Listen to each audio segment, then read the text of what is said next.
Hey friends, it is Austin with Know Your Music, and I am doing a video today which is based on the sort of where I've gone with heavy metal lately, on Motley Crue.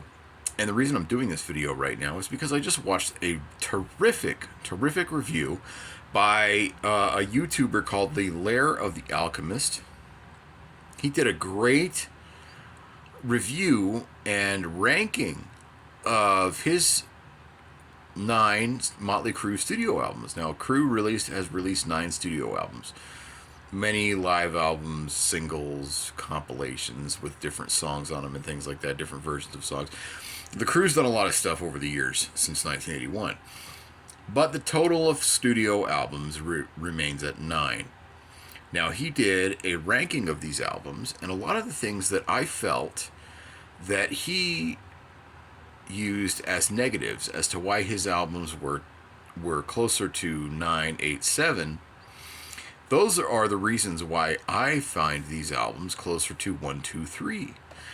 And so I wanted to give you a perspective from myself, from a guy who used to listen to country, folk, and classic rock until I found Motley Crue, and they introduced me to hard rock and heavy metal music. And so what I did with limited resources back in the day, and I mean, this was like magazines, was pretty much all I had. I researched this band to the hilt. And to this day, even with the internet, I know more about Motley Crue than almost any other band except for possibly Metallica, which has been sort of the basis of my rock music knowledge. It starts with Metallica and it just sort of works its way down from there. I've got that.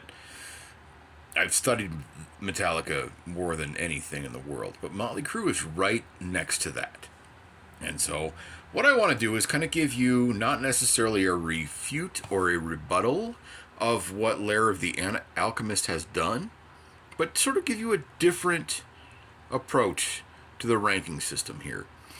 Some of the things that he touched on, where he was using these items as sort of a negative as to why these albums were, like I said, 9 or 8 on his list, or 7 on his list. Well, to me, those are positives. So what we're going to do here is we're going to start with number 9, which is the 1994 self-titled album, Motley Crue. Vince Neil had just been fired and or quit from the band, depending on who you ask, to go race some cars, to go do some solo stuff, which sounded a lot like Motley Crue, by the way, and kind of do his own thing. And Motley Crue, in response, had hired John Corabi as a lead singer. Now, this is the guy that fits the look of what this band was. Now, originally you've got the blonde, high-pitched lead singer in a metal band. Call them a hair metal band, a hard rock band, a heavy metal pioneer, if you will. There's a lot of different ways you can look at them. Vince Neil was the standout at that point in time. Lead singer Vince Neil was the guy that everybody focused on. Now, John Corabi is the guy that fits into that puzzle piece, sort of, as the long, dark, curly hair, the deep, gravelly voice. He fit what you would expect a band called Motley Crue to be. The album, even though it falls at number 9 out of 9 on my list, is a great album. And if we go back and look, even just to touch on this shortly here, the initial single from the album was called Hooligan's Holiday, which was, if you did not hear the Crue prior to this album, this is the song that you would expect from a band with that name.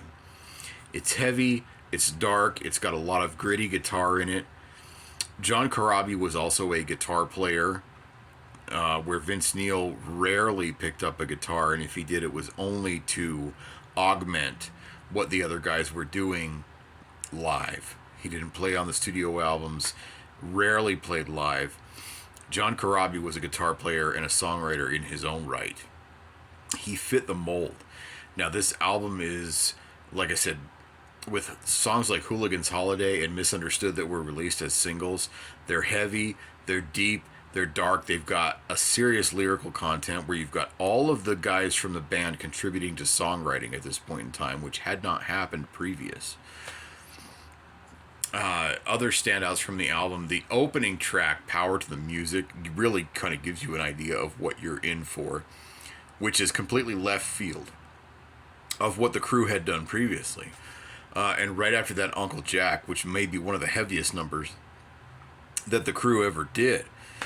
It's a terrific album. However, with even 3 out of 4 original band members, the sound and the feeling and even the lyrical content had changed so much that a lot of fans brought forth the sentiment that they should have changed the name of the band at that point in time. And I kind of understand that.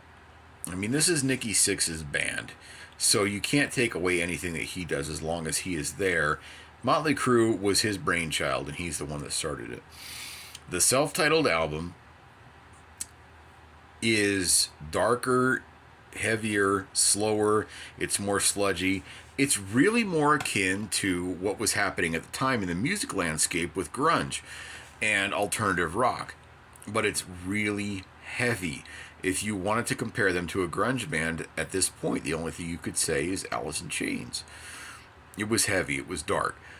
The album, from start to finish, it really doesn't have a lackluster song. It's pretty well par for the course all the way through track 1 through 12. Just a dark alt rock, alt metal album. But it doesn't quite fit the mold of Motley Crue, so for me it fits in at number 9. Number 8 is an album called Generation Swine, which was then released in 1997, I believe. Yes, 1997.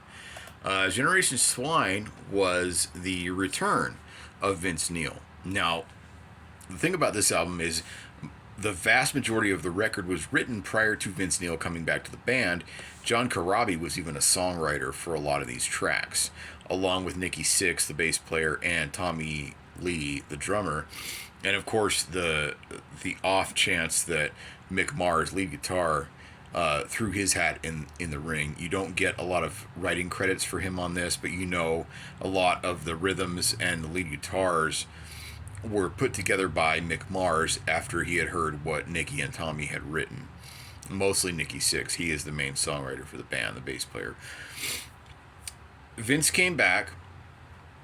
His studio vocals at this point in time were very good. Vince takes a lot of criticism for his live vocals, but on the album, he did a terrific job.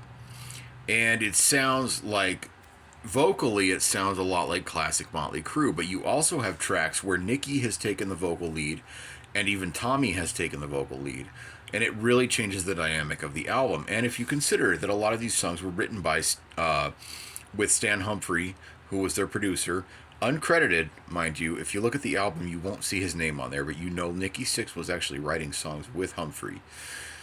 In 1997, they were trying to get really close to what was going on with the industrial metal movement, and even close to pop at that point in time. However, we have songs like Find Myself, which Nikki starts the vocals, but it jumps into Vince as the lead vocalist of the song. It's heavy, it's dark, but it has that Vince Neil touch to it, which sort of harkens back to Motley Crue's classic days.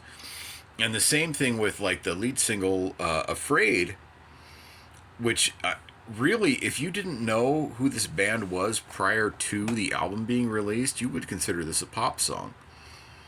But Mick Mars' guitar and really Tommy Lee's drums drive this thing home as an actual Motley Crue track. Now again, this could have followed, like I said, this is 1997. In 94,